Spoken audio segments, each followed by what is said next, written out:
మిమ్మల్ని చూస్తుంటే భార్యాభర్తలా లేరు. కిందటి జన్మలో శత్రువులా ఉన్నారు. కిందటి జన్మలో కాదు, ఈ జన్మలోనే శత్రువులా తయారైంది. ఇక ఆవిడతో కలిసి ఉండడం చాలా కష్టం. లాయర్గా కాక ఒక ఫ్రెండ్గా చెబుతున్నాను. తుఫాన్ అనేది ప్రకృతిని డిస్టర్బ్ చేస్తుంది, కానీ ఋతుపవనాల వల్ల ఉపయోగం ఉంది. అలాగే భార్యాభర్తల మధ్య కలతలనే తుఫాన్ లేకపోతే అది సంసారమే కాదు. నా మాట విని ఎవరో ఒకళ్ళు సర్దుకుపోండి. సర్దుకుపోవడమా అంటే నన్ను హోటల్లో పడుకోమంటావా లేక ప్లాట్ఫామ్ ఎత్తుకోమంటావా? కేవలం నేను ఫ్రస్ట్రేషన్లో తాగొచ్చాన దాన్ని సాగుగా తీసుకుని నా మీద కక్ష సాధించాలని చూస్తూ ఊరుకోమంటావా? నేవా. ఒక ఆడది తనకే అంత పంత ఉంటే నాకెంత పట్టుదల ఉండాలి?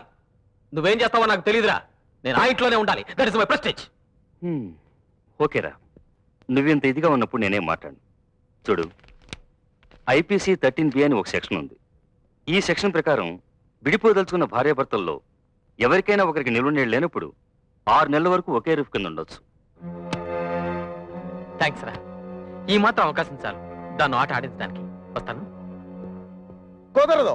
ఎట్టి పరిస్థితుల్లోనూ నా 300 విడాకుల రికార్డు పూర్తి కావాల్సిందే. నేను గిన్నీస్ బుక్ ఎక్కాల్సిందే. అది కాదు వంగర, అర్జున్ నా స్నేహితుడు. అతను సంధ్య ప్రేమించి పెళ్లి చేసుకున్నారు.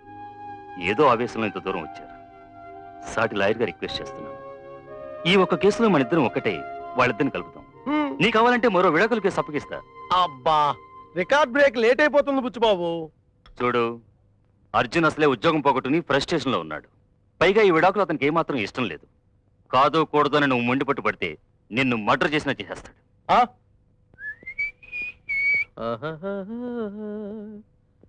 సావిత్రమ్మా, వస్తున్నానమ్మా. ఇంట్లోకి రావడానికి వీల్లేదని లాయర్ చెప్పాడు. బయటికి పంపించి తలుపేయి. మనిషికి ఒక్కసారి చెప్తారు. హిందూ మ్యారేజ్ యాక్ట్ 1951 ప్రకారం పెళ్లి జరిగితే ఆ జంట విడిపోదలుచుకుంటే Indian penal code section 13B ప్రకారం 6 నెలల పాటు భార్యాభర్తలు ఒకే రూఫ్ కింద ఉండొచ్చు.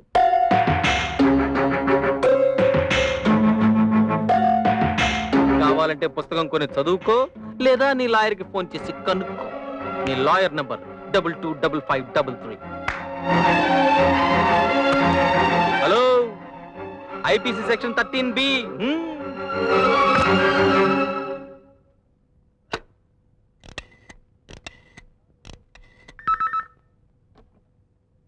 హలో. అతని ఇంట్లోకి వచ్చాడు. ఎవరమ్మా? అర్జున్. ఓహో, మీ ఆయన. తప్పేట్టు లేదమ్మా. 13B అని ఓ దిక్కుమాలిన సెక్షన్ ఒకటి ఏడ్చింది. ఆ రూల్ ప్రకారం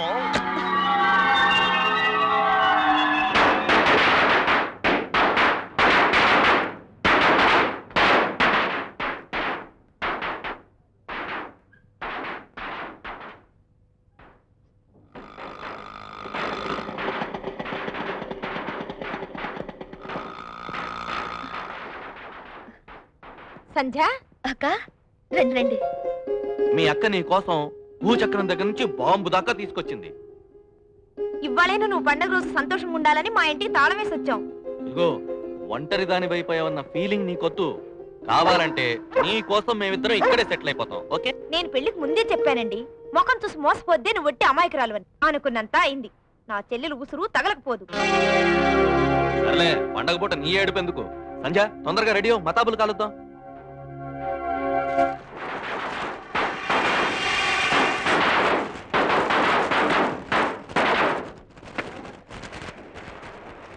సావిత్రమ్మా, నీకోసమే తెచ్చాను, పద. సంధ్య, ఈ చిచ్చుబుడ్డి 10 రూపాయలు, 10 రూపీస్. సావిత్రమ్మా, ఈ చిచ్చుబుడ్డి ఎంతో తెలుసా? 12 రూపాయలు. కాల్చు. మీరు వెలిగించండి బాబు. చిచ్చి, చిచ్చుబుడ్లు కాకరతలో ఆడాళ్ళు కాలుతారు, మగాళ్ళు కాదు. మిమ్మల్ని మోసేస్తున్నాడు.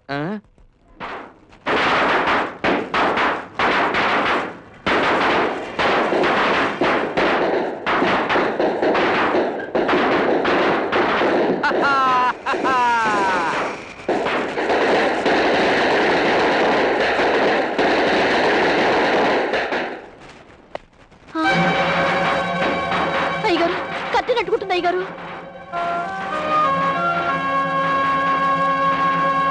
ఆ ఇల్లు ఆవిడదే, అందుకే ఆర్పుకుంటుందిలే.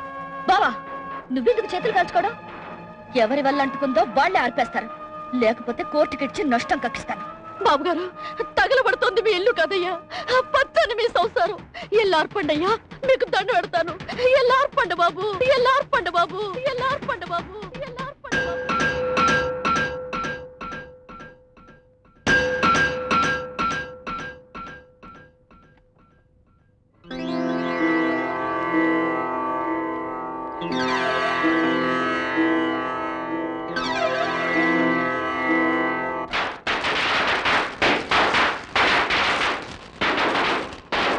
ఏంటి అలా చూస్తున్నారు? నాకు భయం అనుకున్నారా? ఏదైనా సరే అవలీలుగా వెలిగించేయగలను. చూసుకో చూసుకో.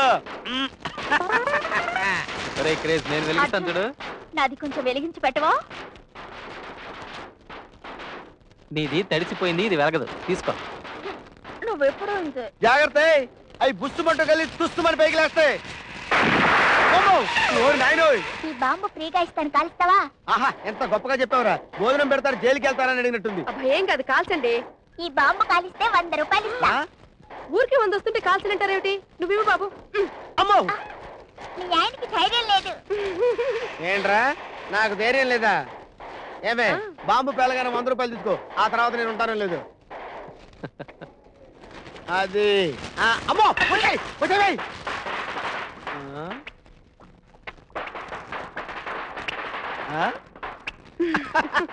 భయపడిపోయింది పిచ్చిది. నేను వెళ్తాను, ఏం భయలేదు. అది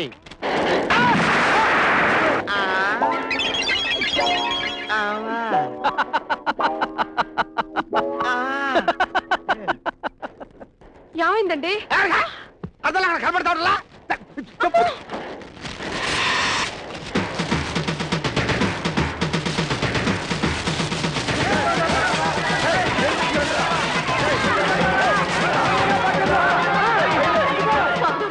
తగలబడుతోంది ఇల్లు కదయ్యా, పచ్చని మీ సంసారం.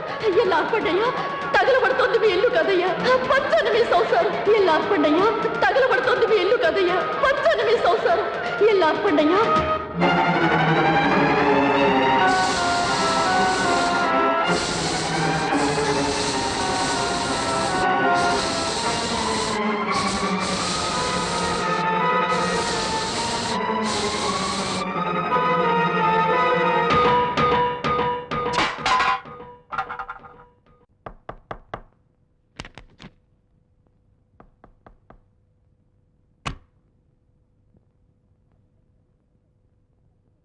అమ్మగారు, నా బిడ్డకు చలి జ్వరంగా ఉంది, కాస్త మందు బిళ్ళుంటే ఇప్పించండి.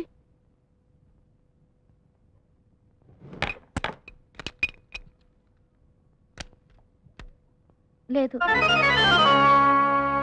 ఏయ్ జాకీ, జాకీ.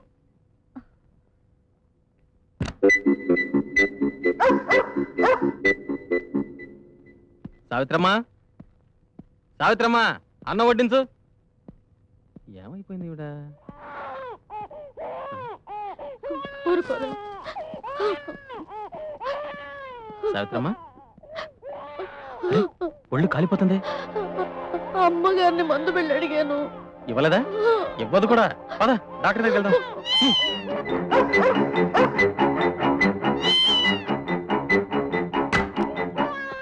రా. కారు.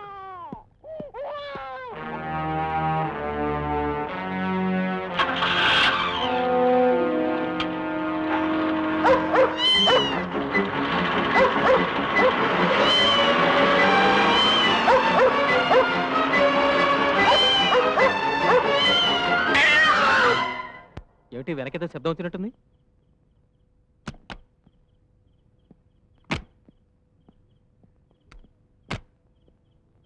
అమ్మో, పిల్లి బాబు గారు.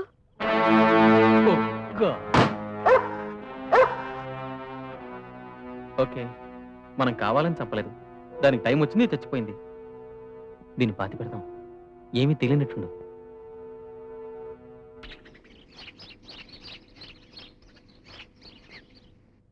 Jackie, meow. Jackie, Jack, Jack, Jackie, Jack, meow. Jackie, Jackie.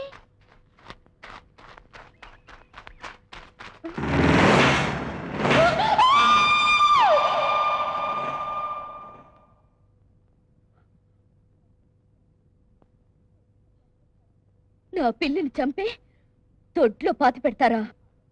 కావాలని చేసింది కాదు, పొరపాటున జరిగింది. కాదు, నువ్వు కావాలని చంపావు. నీ కుక్కకి తిండి పెట్టలేదని పగ పెట్టుకునే పిల్లిని చంపావు. పిల్లిని చంపడం నాకు సరదా అనుకున్నావా? పొరపాటున చెప్తుంటే అర్థం చేసుకోవే. మాట్లాడడానికి సిగ్గుండాలి.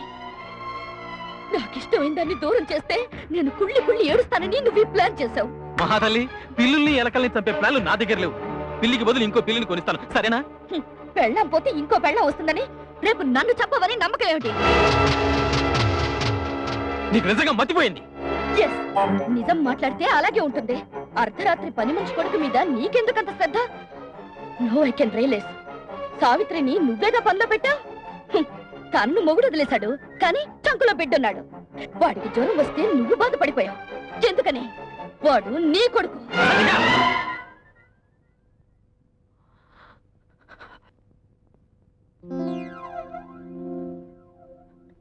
ఛీ!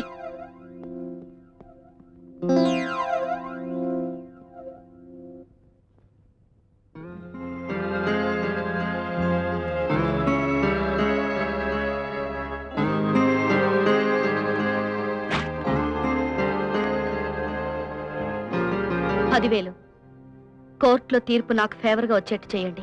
ఈ లంచం తిని నా మొగుడి నుండి నన్ను దూరం చేయండి అంటారు. విడాకులంటే ప్రేమగా నోట్లో వేసుకుని పిప్పిలా ఊసేయడానికి తమలపాకులు కాదమ్మా. సున్నం ఎక్కువైన తమలపాకులు నోట్లో ఉంచుకుంటే నాలుక పొక్కుతుంది. పొక్కితే మందు రాసుకోవాలే గాని నాలుక కోసుకోకూడదు. ఇంతకేమీ ఉద్దేశం?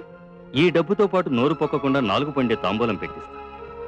వెళ్ళి భర్తతో కాపురం చేసుకోండి. పీడకలలు వస్తున్నాయని కళ్ళు పీకేసుకుంటే అంతా చీకటైపోతుంది. కాపురమైన లాయర్ ఉద్యోగం మానేసి వేమన శతకం రాసుకోండి.